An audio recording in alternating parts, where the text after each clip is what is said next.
All right. Welcome, everybody. Thanks for tuning in again to 435 Wrestling. We appreciate you guys listening in, and we'll go ahead and get started. All right, we're excited for our guest today, Luke Lofthouse. Let me give just a quick introduction on Luke's accolades. In high school, Luke had a record of 161-8. He was a 4-time state finalist and 3-time state champ here in the state of Utah. He's a local boy, went to Mountain Crest. Senior year was 03? 04. As a junior, did not give up a takedown. Had 2 undefeated seasons, sophomore and junior year. Won 100 or over 100 consecutive matches. In college, Luke wrestled Division I at the University of Iowa. His senior year, he placed 2nd at the Big Tens and 5th at the NCAAs, becoming an All-American. And his overall record is 57-39 in college. In coaching, he spent 3 seasons as the strength and conditioning coach at the University of Iowa, 5 seasons as the volunteer assistant at UVU, and during his tenure, he coached the first Big 12 champion from UVU, Demetrius Romero, at 165 pounds. Luke is also the uncle to one of my high school teammates, Ethan Lofthouse, someone I consider a friend, and so we are grateful to have Luke on the show. Thank you for coming. Yeah, I'm excited to be here. Thanks for having me. Yeah. Very successful wrestling family. We're excited to get to know you better and hear your story a little bit more. All right. So we'll start off with an easy question. Okay. What's your favorite candy bar? It's not an easy question. Oh, dang. No, I think I'm probably I'm a mood candy guy, right? Okay. So I think, if I'm choosing, I have like 3, right? Like maybe a Snickers for sure, maybe a Twix if it's frozen, and then the other one's a wild card probably, right? Just whatever. Just whatever you Just see. whatever. You In the did moment. whatever calls to you, right? You're at the Uh-huh. gas station. Yeah. Can't go Maybe wrong some with kind of Snickers. chocolate with some kind of peanuts or almonds. But the theme is chocolate, Oh, right? yeah. It's always chocolate. All right. Which is funny because I always grew up saying I didn't like chocolate. Huh. So That's the wrestler, right? You're like, I can't have the chocolate, so I don't like it, right? yeah, I don't know what it was. My dad didn't like chocolate either. Oh, really? But his favorite cake was red velvet cake. When I got older and realized it was made of cocoa powder, I was like, hey, Dad, that's Come messed on. up. That's pretty That's funny. chocolate. So no, I have a strong influence from my wife. She's a chocolate Loves chocolate. fan too. So Loves Twix, right? yeah, she likes chocolate. I don't know if I can trust anyone that doesn't like chocolate. Yeah. Except for my mom. My mom does not eat chocolate, but I trust her. What about you, Jared? What's your favorite candy? What do you, I like the Mr. Good bar. I know it's pretty plain, but you got the peanuts, you got the chocolate. You really just cut out all the excess and get the 2 best parts. see, my wife likes like the Twix and the chocolate, the caramel stuff. I love the sour candies. It's so bad, like those little snakes, like the twin snakes. Those are pretty good. Interesting. gummies? I don't know if I've Yeah, tried the gummies, the gummy sour candy. It's pretty good. All right, Sour Patch. Yeah, sour patch. Gotcha. Well, all right, we'll get into some wrestling questions. First one, why do you love wrestling? Oh man, why do I love wrestling? No, I think realistically it probably changed over time, right? When I was little, I just liked it because that's what we did, right? My brothers wrestled, my friends wrestled. I was around it a lot. It was just a good time. I think the program I was a part of was like, they did a good job of making it fun when I was little. And so just naturally I liked it. As I got older, I liked it because I was good at it, right? Had really good friends. So that was helpful. And then as I got even older, right, into the later part of high school and into college, I think just the self-development side of it became like my biggest pool. Like I just like the capacity to be able to go and learn and develop and grow. And I think it's the thing that probably parallels life more than any other sport that we play, right? For those reasons. And it really resonated with me in that way. So that's probably the biggest reason I like it now, just self-development. Love that. Yeah, I like that, Terrell. That's really interesting. So tell us a little about your story. Like you said, you wrestled when you were young because you had brothers, that were kind of into it. When did you start wrestling? How did you get into it? I mean, I can't put my finger on like a time, right? An age. People ask me all the time, when did you start wrestling? I don't know, right? I've been wrestling since I can far back as I can remember. Your brother's probably beating on you Yeah. from a young age. Yeah, and so I'm the youngest of 6. Okay. So I had the second oldest was a brother, and then I had one that was just older than me, and we were about 4 years apart in school, and he wrestled, and so I just did what he did, a lot of it. So, and I did everything when I was growing up, right? It's not like today where they're trying to make you play Specialized. one sport by the time you're 4 years old, right? Like I played everything all the way up until about 8th grade: soccer, basketball, baseball, football, wrestling, like as much as I could. Just loved it. So I think I'm just a sports guy. That was kind of my big thing. As far as wrestling, it's just fun, right? Weekends, I don't know what was fun about it. Just you got to go out, right? We didn't do that much, and so you got to go travel, right? Evanston, Wyoming. What a fun place to travel to, Yeah. right? Reno. A lot of good things to see in Reno, Evanston. Nevada, right? We were traveling Yeah. like crazy. It's got to be Living high on high life. everybody's vacation That's list. everyone's. Yeah. Where are you going in December? I'm going to Reno. How did you develop as a younger wrestler? Because we saw your accolades. You kind of came into high school already, state champion quality. How did you develop in those younger years? Elementary, junior high. I think, I feel like part of my ability to coach and my ability to connect with like the athletes I have coached has been like I lived a pretty wide variety of wrestling. Yeah, so one of the biggest challenges was I was a bigger kid, younger, right? So I didn't have a lot of kids that I wrestled at tournaments, right? And then you wrestle a lot of the same kids. And so I'd go up to tournaments all the time, and there'd be no one in my weight class. My dad would be like, hey, let's go grab this guy, and he doesn't have anyone in his weight class either. And so did a lot of that. And then, from about fifth to 7th grade, it was like a really hard time. Again, I was big, wrestled a lot with the junior high at that point.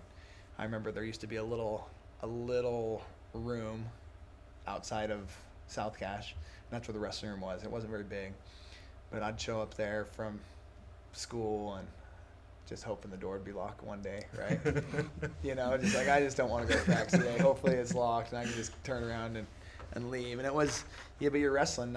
We had up to 9th grade in there, so I was 170 pounds as a 5th grader, so or maybe right around there, right? Maybe not that big, and so it's just you're wrestling kids that are big and strong, right? They're already starting to develop a little bit, so it was hard. And I think credit to my coaches then. I had great coaches. Corey Williamson was like the head coach, and John, I forget his last name, but they were my junior high coaches. They did a great job. They made it fun. We had this once a week. We'd have this takedown tournament, and they would turn on the doors, break on through the other side, and it was just on a loop. And oh man, it was like it was fun, right? And that's kind of where my love for wrestling kind of like got captured, and then started having a little bit of success, into my junior high. And I think, it's just like I could feel myself getting better, right? And it was funner. Felt myself learning, so it's just fun. And I think that's probably where like my mind got captured. I was a football guy my whole life, like love it, even to today. Like football's like I have like a burning feeling to go play football. It's just fun, right? But wrestling was an outlet that I had more control out of, right? I think I was probably all in on football all through high school until my senior year. Had not a great football experience my senior year, and then I just went to wrestling and kind of focused there. So, but I don't know. I think my personality just built for wrestling, right? I'm a little bit intense. I like physical contact. I'm that kind of guy, right? As far as like even communicating, I'd rather sit and talk to you rather than text you or talk to you on the phone or So it was built for like the things that I enjoyed and like the qualities that I like really thought highly of. So did you get recruited at all for football in college? Was it, or I mean, no, and yes, right. There was like letters that came through, but never anything serious. you didn't have like a visit or anything?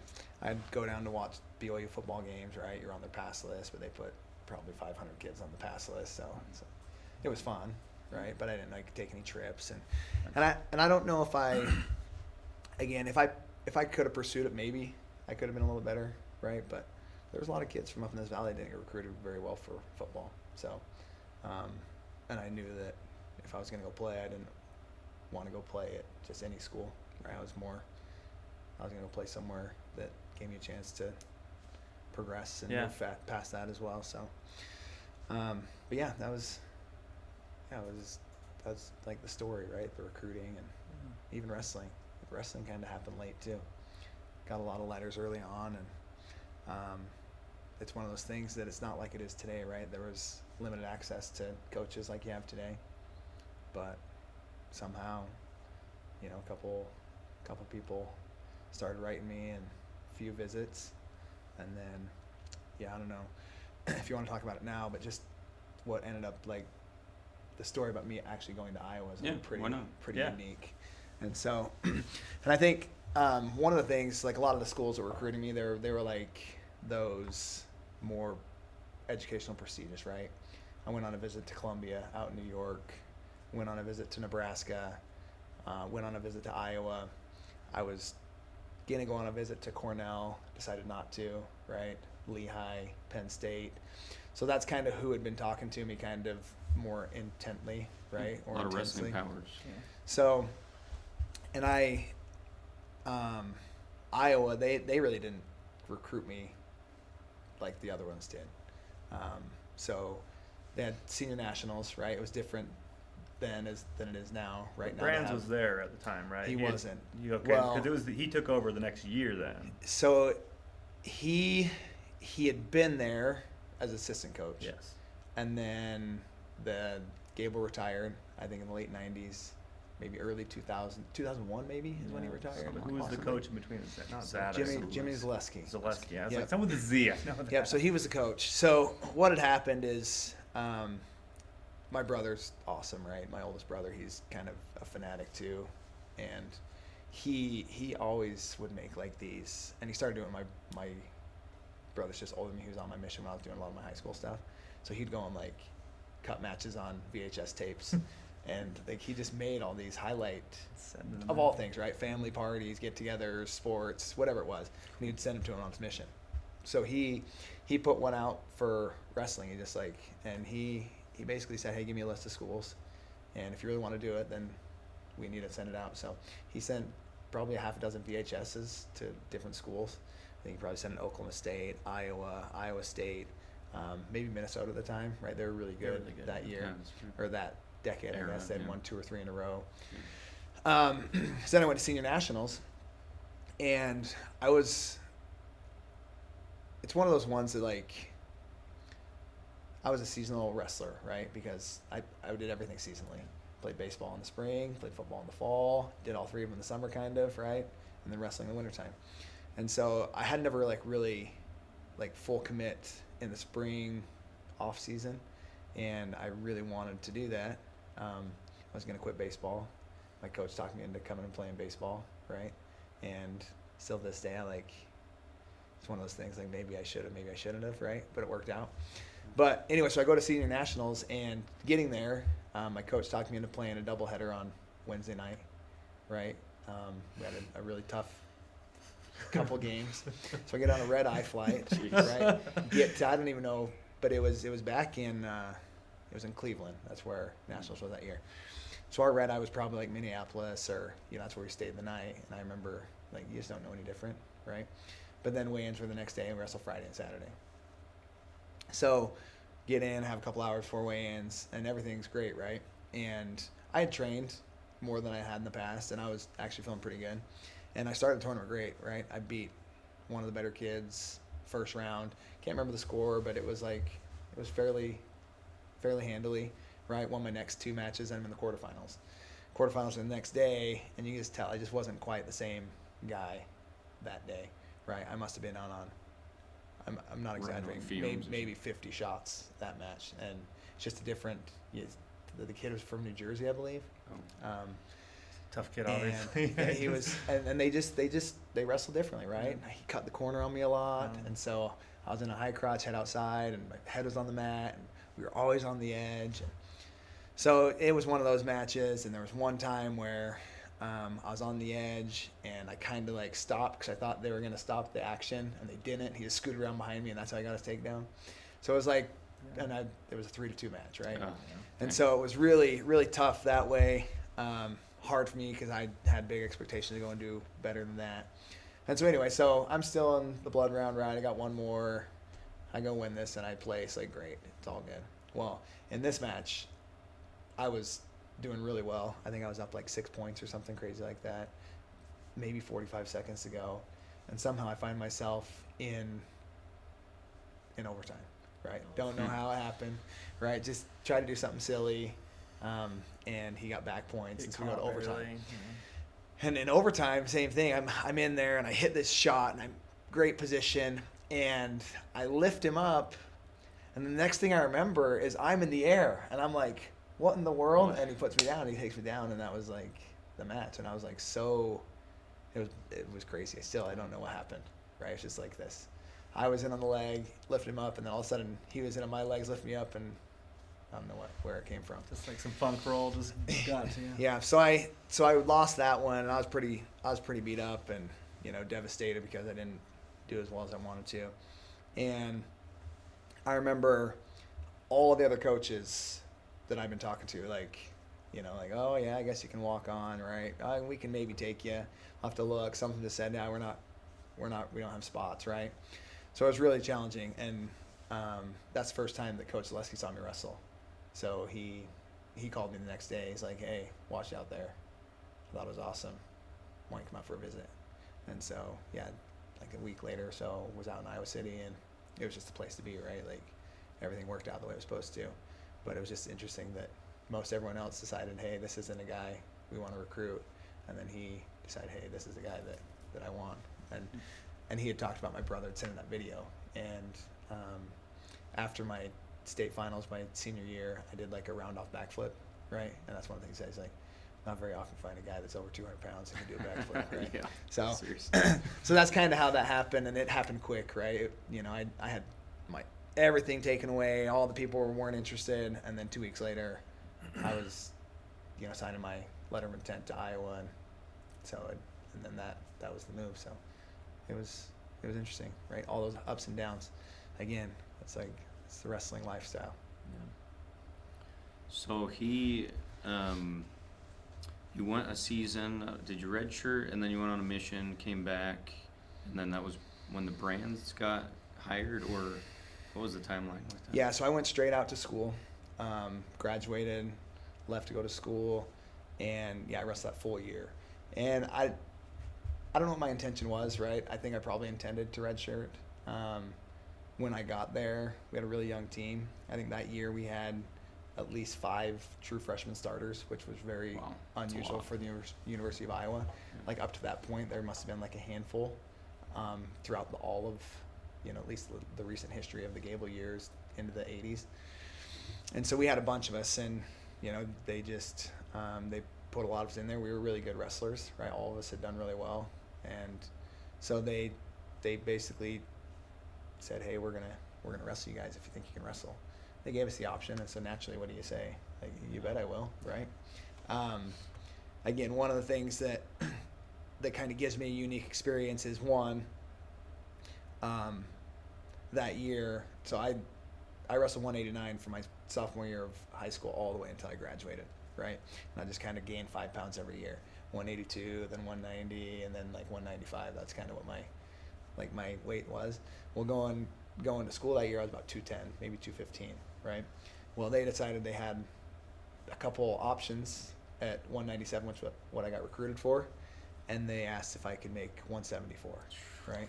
So again, right, they're like, hey, can you make that? And I was like, yeah, I mean, I can make it. You're not going to say no, right? And so got super disciplined and started extra training, working out like crazy, and made it to 174. And it was great for, the first couple weeks. I was wrestling well, I guess a couple months, right? Had some, you're a freshman, so you're going to have some losses and some wins, but wrestling some really good guys, really tough, and then just kind of like ran out of gas. And we've all seen that before, right, with our teams. And so just couldn't manage to cut with the travel. And so just started trying to take some shortcuts, right? You start decreasing your food and your water, and you're trying to make it by without the energy that you have to. And then that was kind of a struggle. That was a hard time, hard place for me. And then I was planning on staying again, right? The I'm a stubborn person. So it's like, I ain't trying to leave after that, right? And I remember I went in to talk to my coaches because we had talked before, like, hey, yeah, I'll commit to 2 years, but just know I'm going to go on a mission. That was the other thing that was great about Coach Zaleski. I was straight up, and he was super open to me doing that as well. So I went in probably about April, and season had just got over. We'd been training for another month. And just went and talked to him, and I just had this burning feeling I needed to go on my mission. And so sat down with him and was like, hey, just want to talk to you. I think I need to go on my mission. And I remember to this day, and it burned me pretty good. He's like, yeah, I figured you were going to do that, right? Like, because of the year that I had. And I was like, that's what was implied, right? And walking out of the office, I almost changed my mind. I was like that kind of upset, you know. Yeah. But luckily I didn't, right? Went on my mission. And then when I was gone, that's when like all the coaching staff changed. So my first year out, Tom Brand comes in, Coach Zaleski got fired, and the whole coaching staff. And I remember being on my mission being like, oh man, like my parents wrote me a letter like, oh, Zaleski got fired, and they hired Tom Brands. And so I wrote all my old coaches, right? Like that first P day when I could have email, and I was like, hey, listen, I don't know what you're doing. Just let me know where you're going. Like, I just want to keep wrestling. I liked my coaches. I was like, hey, if you want me to come where you're going, I would love to, right? Like, just trying to keep some options open. And then probably about 6 months before I was going home, I sent an email to Coach Brands and just said, hey, I was there wrestling before, full intention of coming back, just want to make sure you want me back. It's kind of how that email was, right? And he said, we'd love to have you, right? When are you going to be here? And I said, okay.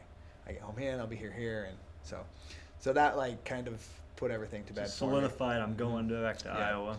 So he said, everything's good. Like, we're waiting for you when you get here. So that was really helpful, right? Helped me just focus on the end of my mission. Just, it was a really good experience just to be able to have that. And then I had a really good friend, actually a few of them, that were wrestling at UVU, right? Your brother wrestled with that whole group there. But Ben Kerr and Flint Ray and, oh man, blanking on his name, Josh. Wilson, That's yeah. it, yeah. So there was a few of them, and they came and saw me a few times when I got home from my mission, tried to really recruit me hard. Get you to come back to UVU. Yeah. And it was maybe, I thought about it like for a second, like that'd be fun to go wrestle with those guys. But ultimately just went back out to Iowa. So, yeah. That's cool. So it's kind of a long, drawn out story, but that's how we got there. What I feel like, I mean, so you were coached by Davey. You coach, I forget the name of your junior high coach, but coached by him, coached by Davey, coached by Zaleski. Mm-hmm. Make sure I say that right. Zaleski, and then coached by the Brands. You've been a part of a few coaching staffs. You coached with Greg Williams. So you've seen a bunch of different coaching styles. What have you seen, whether when you were the athlete or, as an assistant? What was most effective? What was least effective? What I don't know. You've seen so many coaching styles. What's good at coaching? So I don't know if there's a least or most effective way to coach, right? Because every athlete's so individualized, right? So even on my team at Iowa, there was people that were coached differently. The one thing that I will say when I came back from my freshman year after my mission and walked into the room, like the expectation was definitely like set, and everyone understood what the expectation was. And there was a very strong presence of like, this is how we do it, and this is what we do, right? And if you're not going to do it that way, then you're not going to be here. And so it's just that, I think that's the biggest thing, right? Not necessarily how you coach or what you say or even what you coach, but kind of the expectation that the athletes know, hey, this is what the expectation is for this program. The culture. And that's from a psychological side, a physical side, right? A social side. And I think that's probably where you get your biggest gains, is if your athletes know what they're buying into, they'll buy into it, right? If they don't know, and if it changes, it's hard to buy into something that's changing, right? It's just really hard to commit to something that you're not sure what's going to be there the next time. And I think that's what Coach Swenson did really well too. He, outside of, he had a lot of fun too, right? But he also didn't have a lot of fun. You can probably speak to that a little bit too, right? Yeah. He pushed us hard. Yeah. For sure. But He had fun too. he coached guys kind of to their needs, and he also was really good at helping bring people in to help cover the areas where he was not as good. But I think if there's one thing, and specifically, it's an expectation, right? If a kid doesn't have an expectation that he has to uphold, then they're gonna wander, right? But if they know what it is, they'll typically stay in line to that path. And so, for me, that's probably the biggest thing that I've noticed. Those programs that are like really successful, there is a definite expectation in how they live, how they train, how they do their schoolwork, how they do all those things. So, I'd guess that's what I would say is number one. Gotcha. I think I've heard Nick Saban, it could have been somebody else, but a coach talk about, the best coaches are the best demanders, which kind of made me think of that. Being able to demand the standard of excellence. And also, another quote that I've heard a coach say is, when you bring somebody into your program, it's, we don't become you, you become us. Like you do it this way, instead of trying to do it your own way. So I think you're in good company. I don't know who said that, but I think that was some good coach somewhere. Said If you're in that. the same sentence as Nick Saban, you're probably doing something Yeah, right. so right? I don't know about that. And then the other thing too that I think is really helpful is your athletes will never work harder than you do, right? And that's one thing I noticed with the brands for sure. And it's unique in this way also. Started with Tom, right? So the first coach staff is Tom, Doug Schwab, Mike Zanuck, and Wes Hand, right? Great And they were coaches. all Iowa alumni, Yeah. good coaches, right? Did a Legends. great job. Yeah. Well, in between I want to say it was my sophomore, junior year, like somewhere, maybe my junior year, Terry comes, right? So that's Tom's twin brother. And he'd come from the OTC, he was coaching the Olympic team through 2008. And he comes to Iowa, and those two, they set a really high standard that way. There was never a day I got there before them, there was never a day I left after them. And I had weights at 5:30 every morning for a couple semesters, right? And they're there before we are, and they didn't have to be, but they were there because their guys are there. So just seeing those things, right? And when you see the effort that your coach puts in, man, it's really easy to say, okay, he's asking for a little bit of effort. I mean, I know where he's been, I know where he goes, right? And so I can kind of fight to find that effort. So You guys won some team titles too, we did. I was really blessed to be on the team that I was. So and like for the listeners, you should really go back and look at who was on those teams as well. I mean, you got like Brett Metcalf, right, on there, like absolute stud. I mean, he was in the corner for David Carriage today, right? Like, just yeah, I won't list Metcalf. them all. But you got like a ton of like just great Yeah, there was. generational talents. So We had some good. We had a lot of fun. yeah, Guys did well. So I think we won nationals 3 times when I was there. I think we ended up third my senior year, which was a bummer, but had a great team. We actually lost to Penn State that year by a half a point at Big Tens. And then we just kind of had a hard and time. started. We were Yeah. young too, right? So Ethan was wrestling that year. That was his freshman year, and Oh. had another young guy, Tony Ramos, and Derek St. John. They were all redshirt freshmen. Jeez. And so we had a young group, and they it was hard. So we definitely underperformed at nationals, which was a bummer for those guys, right? Just 'cause they were way better than that all year long. So Gotcha. But I think kind of following up with that too, you've talked a lot about like kind of your own story, how even like listening to your story about at senior nationals, getting in on shots, 50 shots, having no energy, still coming in there, shooting a bunch, making competitive matches against really tough people. I mean, that's just mental toughness. So how did you develop mental toughness and as a wrestler? Because I mean, that's in high school too. And some people say you don't develop it. I don't Yeah. know. Did you always have it, or did wrestling help you discover it, or did you develop it? I mean, that's one of those things you don't know the difference, right? Like Mhm. like I told you, I was young. There were sometimes I didn't want to do stuff, right? I wasn't always as tough as I maybe acted in certain things, but I think my upbringing was a lot that way, right? I'm the youngest of 6 kids, grew up on a farm, right? So farming and wrestling and older siblings, right? That kind of like will toughen you up real quick.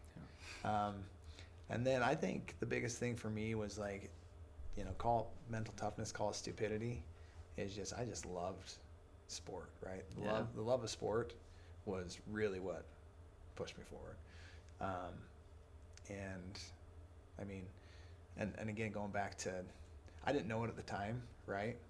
But I remember when Coach Gable, they had a big, what was it? It was like maybe when he retired, they had a big party for him when I was going to school out there. And he had talked about how, like, it's not about like a pursuit of a certain goal, right? But it's like this pursuit of excellence. And excellence is like, it's a moving target, right? Excellence changes depending on where we are on that playing field.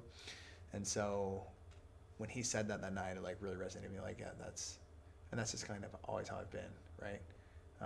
Never really got too wrapped up in wins and losses, right? I didn't care. I don't remember stuff, right? Some people remember everything. They remember every second of every wrestling match or every point of every game or whatever. I just don't, right? My thing was I was playing, having fun, right? Had a really short memory when it came to that kind of stuff. And it just helped me to not get caught up in the stuff that wasn't important. And so where does that come from? I don't know, right? A lot of things, I'm assuming. But yeah, I got beat up plenty, right? That could be part of it. Yeah. That farmer toughness. Yeah. I think it's even just as simple, like you consistently showed up to practice even when you were hoping the door was closed, right? But you were still there, right? Yeah, I mean, it's just true. who you are, right? You're going to show up to what you said you would come and do. So it's like the whole Ted Lasso. It's the goldfish, right? Happiest animal is a goldfish because it has no memory, right? I want to go back just a little bit. You've kind of got into some of your wrestling story, but and I know you said you mostly were a seasonal wrestler. When it was in season, you did it. Out of season, did you do any club wrestling? How much freestyle wrestling did you do? How many times did you go back to like a national tournament? Or was it mostly, like he said, just when it was in season? I think, so I did do a little bit of club wrestling. I do it in the springtime, maybe a little bit in the summertime, and did it with Greg Williams when he was running elite down in Layton. And so I don't know how often I went, right? Like I said, it was like between baseball practices and between seasons a little bit. But I started out like my 8th grade summer, maybe even 9th grade. I can't remember which one, somewhere in that. And started going, probably my 9th grade summer. And started going back to those practices and really small groups at the time. But yeah, and I'd wrestle through the freestyle season. I wrestled a couple tournaments maybe. It was different then, right? They didn't have as many. It wasn't every weekend. Yeah. And then maybe I'd go to one national tournament a year-ish, right? I remember going to Western Regionals when I was novice age, whatever age that is now, right? Is that 10U or something like that? Something like that. And this is one of my favorite stories too, right? Like I was going out there and my brother's family, his wife's family's out there, and it was in Fresno. And I didn't one time get on the scale from the time I left my house, right? Oh, I can see where this is going. So I show up. I was supposed to be 105 or 110. I can't remember what it was. And then I missed it by like a pound or something. Had to wrestle up the next way. And it was that kind of thing, right? And then when I got a little bit older, I remember went to Birmingham, Alabama. I don't know if that was my freshman year. They had like a folk style nationals type thing out there, and went to Virginia 1 year, and then Reno another year. Like those are like the 3 that I went to that I remember from like national events, and went to 1 a year essentially. So as far as training, I tried to do as much as I could, right? I was always somewhat trained, but then just did what you can. So, but I did wrestle all styles as much as I wanted to, could. I don't know which one that falls into, which bucket falls into. Gotcha. When did you realize you were a good wrestler? Oh man, when did I realize? Good wrestler. I don't know. Just to preface that, I think you start out, you don't know if you're going to be good at wrestling or not, right? But at least I feel like for a lot of kids that end up being good, there's a moment, whether it was a match or a tournament, I don't know, somewhere where or maybe even a loss where you perform well, but when it was like, hey, I'm pretty darn good at this. I think probably like where it was like not just maybe happenstance that I had some successful results. It was probably my sophomore year in high school, the All-Star match. So I wrestled a guy that was really good, Gerard Habibian. He was a year older than me. He was tough. Weaver? He was from Dixie. Dixie. Yeah, down in St. George. I don't know why I thought Weaver. And he was tough. And went and wrestled him, and it was one of those matches, right? He came out and he just blasted me twice in 2 power double legs, and it just kept scraping back, and getting a takedown right as time was expiring to win. I think it was 9-8 or 8-7. I can't remember exactly what the score was, but that's like the first time I really like, okay, like I just beat someone that I thought was, significance maybe. And then the next year, this is kind of the one that kind of like solidified, like, okay, maybe you're as good as you potentially think that you are. Wrestle them again, right? And the first time he was kind of like, you could tell he showed up. The All-Star match was right after Christmas, right? So people have had a 2-week break, right? And you could just tell he was Tough wake up. He had a lot of people there, and it was just he was good, right? He had his little mojo. Maybe wasn't really into the match, kind of overlooked that match potentially. But the next year he was ready to go. He wrestled hard, wrestled tough, really good shape. Like you just tell a difference in the 2 guys that showed up both times, and then wrestled and beat him again. This time it was 9-1, and that was like, I was like, okay, yeah. Look at the progress. I'm decent, I've right? gotten better. It's cool. Very good. So, to ask this one, what is, in your opinion, what's the most important drill to work on? Oh, Why? man. Can I? You I gotta want to hold preface up, that. Yeah, we'll let Jared Well, preface on this. So I asked this to Brock Hardy. He said play wrestling. We asked Davey. He said stance in motion. We asked Terry Steiner. Yes. Make sure I say the right twin. He said stance in motion. Just curious to know what people think. And I say you can pick 2. And it doesn't have to be. It doesn't have to be one of those options. Just curious. I mean, if I'm going off of my experience, right? Yeah. We do stance motion every single day. Yeah. Right. It's a really important drill because it teaches you how to move. Yeah. Right. Teach you how to stay in your stance. Builds a ton of shape. So you have to have that legs can foundation in order to be successful in wrestling. So yeah, that's a big one, right? The given, I'd almost 2 say. out of your 3 people Yeah. have said that's. And if we're being honest, play wrestling is just stance in motion with the partner. Yeah. Right. But then I think.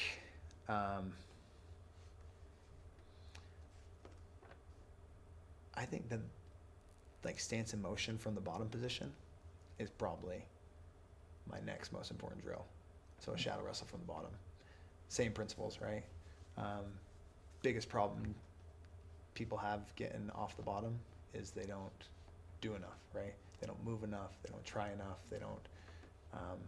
They get kind of that deer in the headlights and they freeze.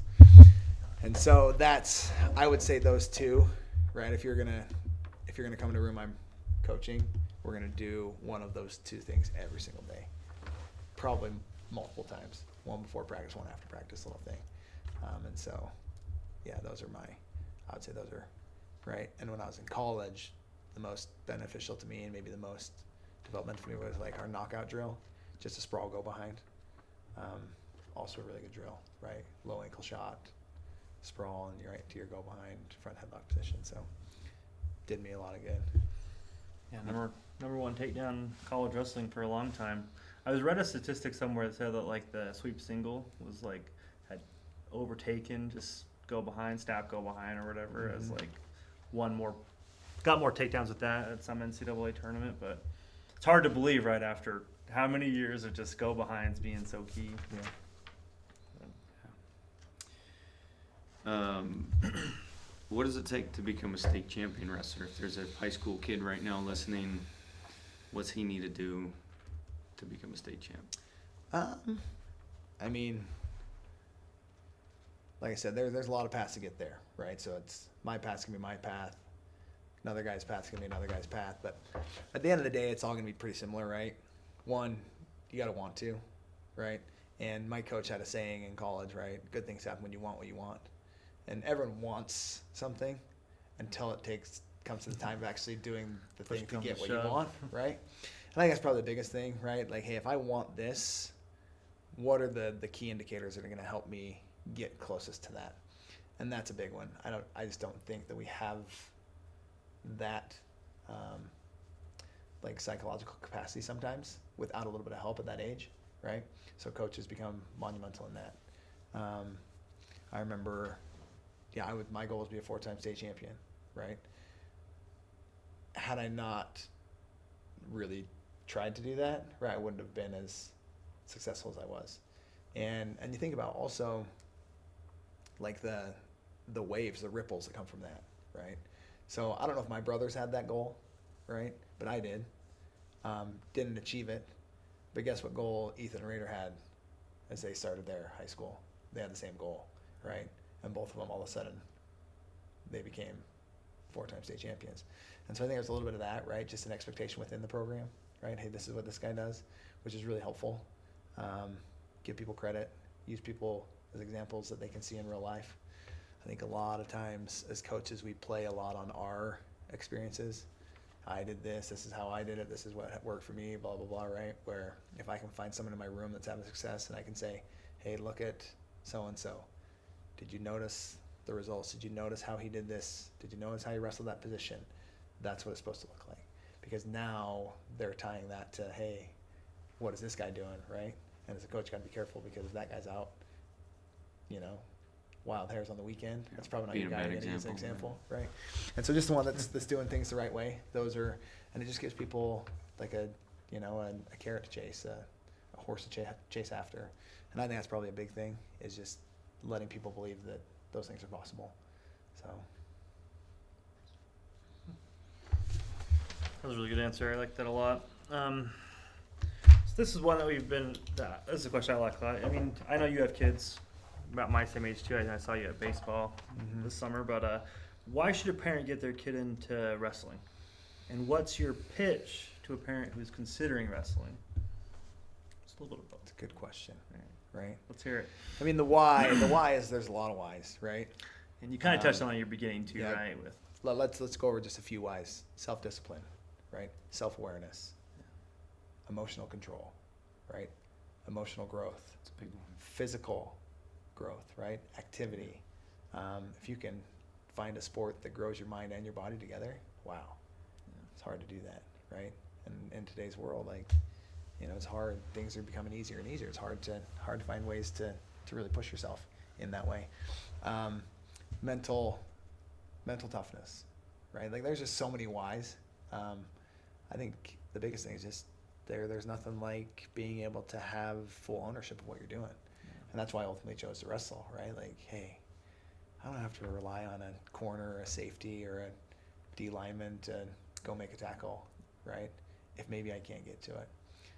But if it's on the other side of the field, it's going to be hard for me to get there, right? Or I don't have to rely on my first baseman hitting a home run when we're down by 3 in the last inning, and I don't get a chance to get up to bat, right? Not that I didn't have chances before, but you know what I mean? yeah. And it just makes you really feel that ownership. And so that's a big one to me. And I think the biggest fear, and I think you guys touched on it in one of your earlier podcasts, is just wrestling has a stigma, right? The weight cutting stigma, right? The maybe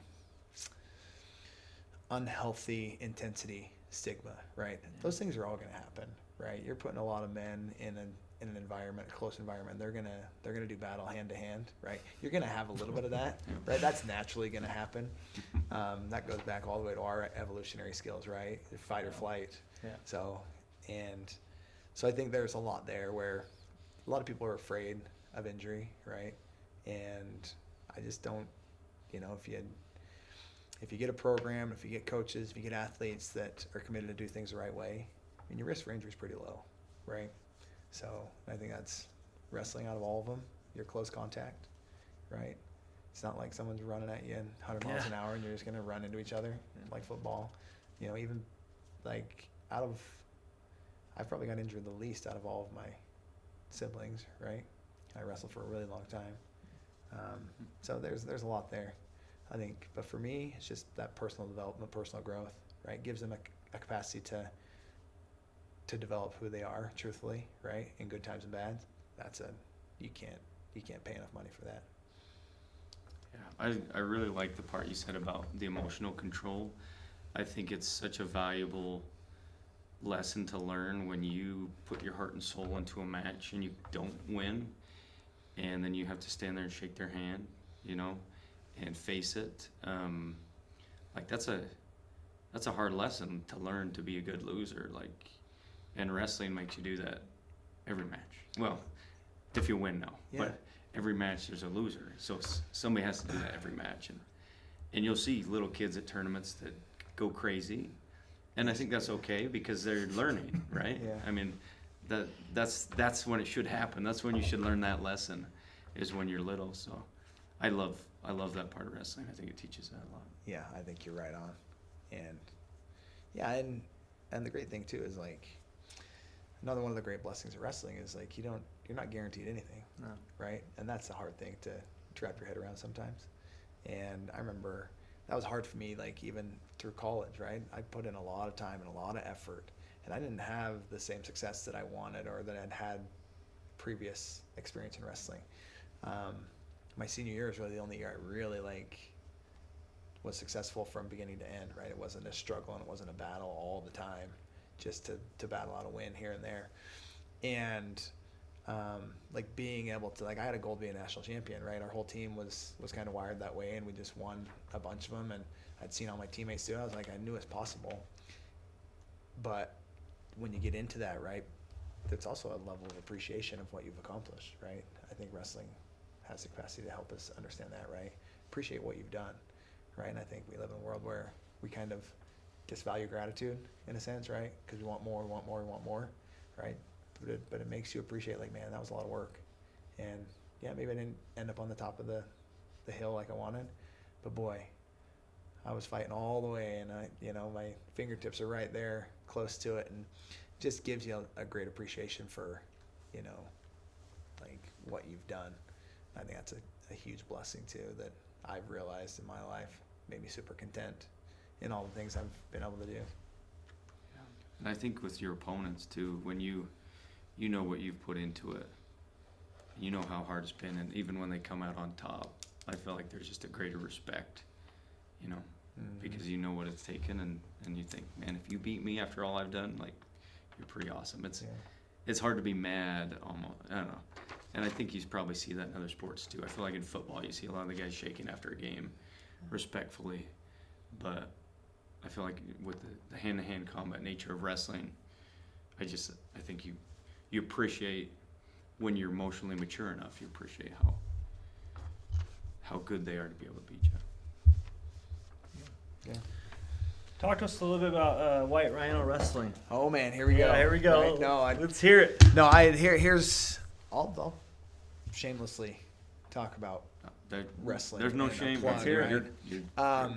No, my big thing is I've always loved, like I said, I fell in love with development when I was kind of going through my college experience, and it wasn't easy, right? I had a lot of things that a lot of adversity, a lot of struggles, a lot of mental things to get over, and my teammates did too, right? Like, I've seen some of my teammates in some dark places, right? Really good ones that you wouldn't think would be, like, you'd be like, oh, that guy did what? Right? Whoa.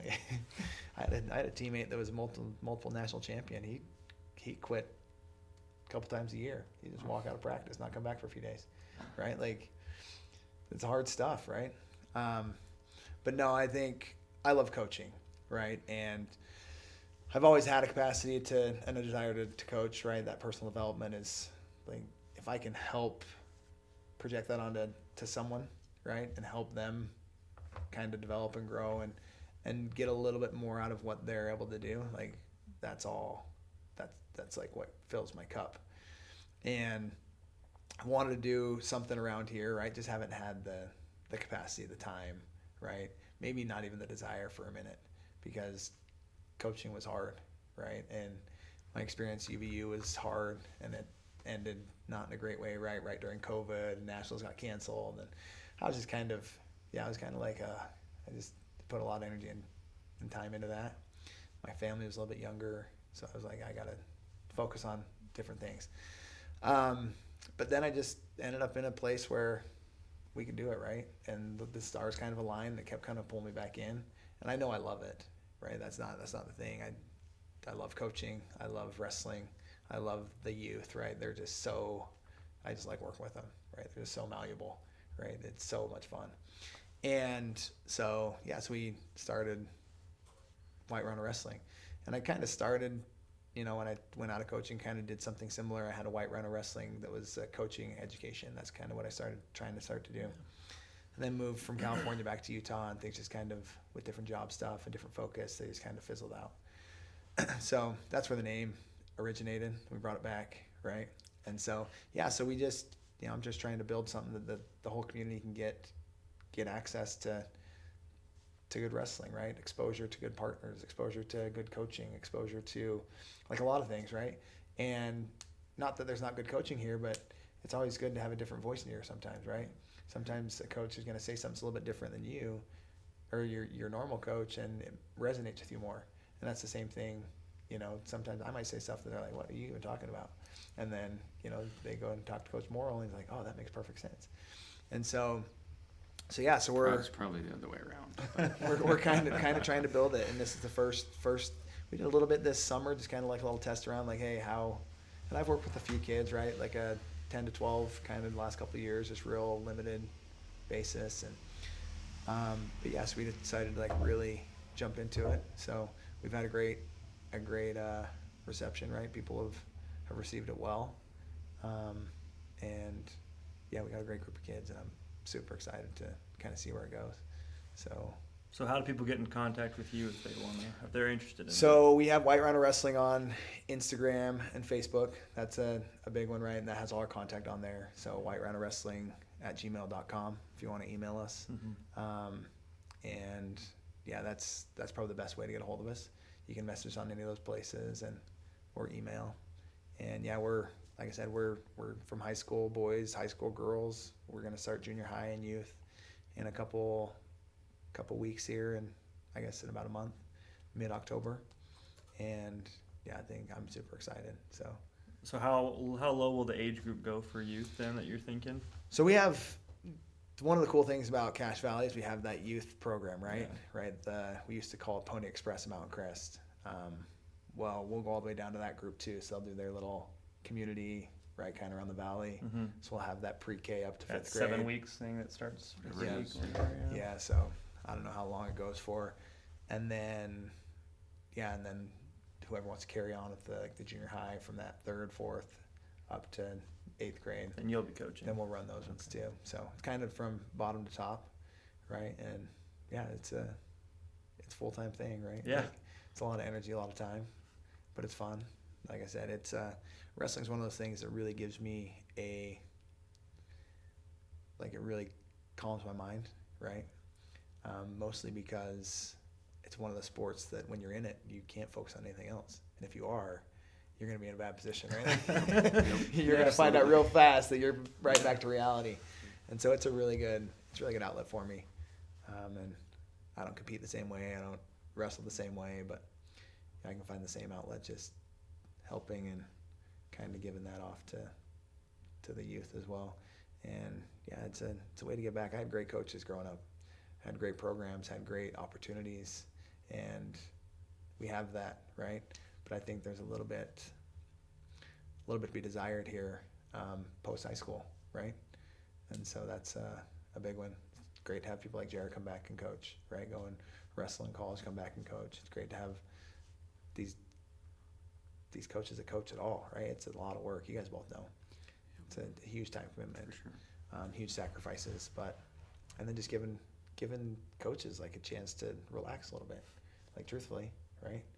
Like my goal is to hopefully in the springtime and the fall time, you might have your kids, but man, it's a little bit less of the intensity, and they're in good hands, and you can go on a vacation or sleep in on a Saturday, right? Like seriously, and that's a big thing for me. I think there's a lot of value in having a very like balanced life that way, right? And the capacity to do that, and there's a lot of value in being a fanatic and being right, having this huge intensity as well, but you got to have a balance of both, right? Yeah. I can't always be the one on the beach in my lawn chair or beach chair sipping on lemonades, and I can't always be the one that's redlining my intensity at 10. So I heard you're trying to get a group to go down to the freak show. Is that right? Yeah, I think That's in October. Yeah, October 18th and 19th is what I found. So yeah, I'm hoping we can take a handful. That'd be awesome. I'm excited about that one. Yeah. So Make our own, grow the wrestling in Cache Valley as well, Mhm. right? I mean, we already kind of in Utah. We got Sanderson down in yeah. Salt Lake, and then Champions down in Provo. Yeah, it was funny because did you guys see that USA Wrestling put out the top 10 Yeah. clubs, Biggest right? numbers, As yeah. far as like attendance and numbers are Yeah. concerned, we had 3 in the top 10, and we had our parent meeting the other night for our fall high school group kids, and with that group of kids and the group of kids, if we get the same kind of group of kids we got last year, I mean, we're on the list with our numbers just with what we had, right? Yeah. And we're just trying to add a couple more here and there, and so yeah, it's been great, right? It's fun. Like I said, I love the sport. I love coaching. I love what it does for these athletes, and yeah, just creating more opportunities is really the genesis of it all. Cool. I was just gonna ask you something about that. I forgot. Did you have? No, questions? everything else. Sorry. But Luke, thanks so much for coming on Yeah, my the show. We pleasure. really appreciate it. I learned a lot. I hope everybody else has a chance to listen to it, and like and subscribe to our podcast. Also, go White Rhino Wrestling. Check them out on Facebook, Instagram, and take a look. Thanks, everybody. Thanks, guys. Thanks, Luke.